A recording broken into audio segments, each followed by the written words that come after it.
Good morning. So, we're here in the kitchen. I'm thinking about the Lord. I was listening to Franklin Graham as I was cooking. And all my life, right? All my life, I've, like when I'm making an example, like telling somebody something about the Lord, it's like I can remember now as I'm thinking about it that I will always use trees as an example. You know, that trees, the Lord puts a tree somewhere and it stands there. You don't never see a tree, trying to do something else. And like thinking back now, I can remember hearing myself a lot of times using trees as an example of obedience, being obedient. And so then I got to a point in my life where I wanted, we had a camera and I wanted to take pictures of trees. I like the kind of tree, and I think it's a dogwood tree, but the bark of the tree, it looks white. The tree looks dead, but I don't think it is, and I think it's a dogwood tree, but I'm not sure. I had said I was going to look it up, but I came on here to do this first. But thinking about trees while I'm in here in the kitchen cooking, always having reference trees, even one night preaching to trees all night, and they listen. Um, but thinking about trees this morning and thinking about the conversation that the Lord had with the trees. That's what it boiled down to, the conversation. That's why I ended up with it a few minutes ago. The conversation that the Lord had with the trees.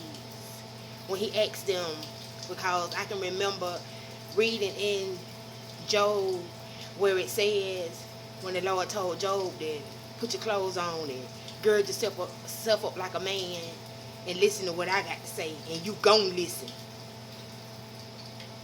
But the conversation that the Lord must have had with the trees, because when he called to the lightning, he said in Job, when the Lord calls to the lightning answers. So when the Lord called to the trees and said,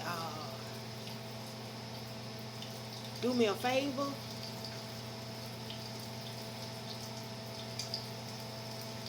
or do this for me, I favored you. And the trees was like, Lord, like Peter, when he told the Lord, no, that can't go on. Then he cut the disciple cut off the soldier's ear. A lot of times we figure it's Peter because Peter had an attitude. Peter had some making up to do. Whether he knew it or not. It hadn't happened yet, but yeah. So the conversation with the trees. What did the Lord say to the trees? I favored you to do this for me. And the trees had to think, Lord, how can I do that?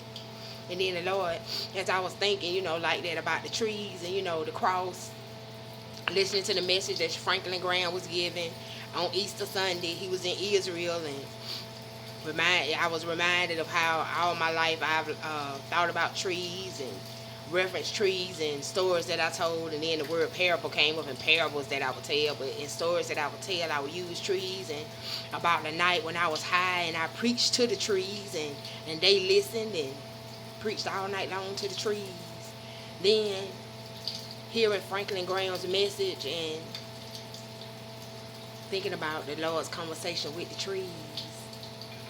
And then the Lord got me to the point where he said, it was like I could imagine the trees didn't want to do it. And the Lord told the trees asked the Lord, how? Lord, how can I do this? Even though it's for you. And the Lord told the trees, you hold on to me, and I hold on to you. That's how the trees was able to stand while they crucified the Lord. And I was like, wow.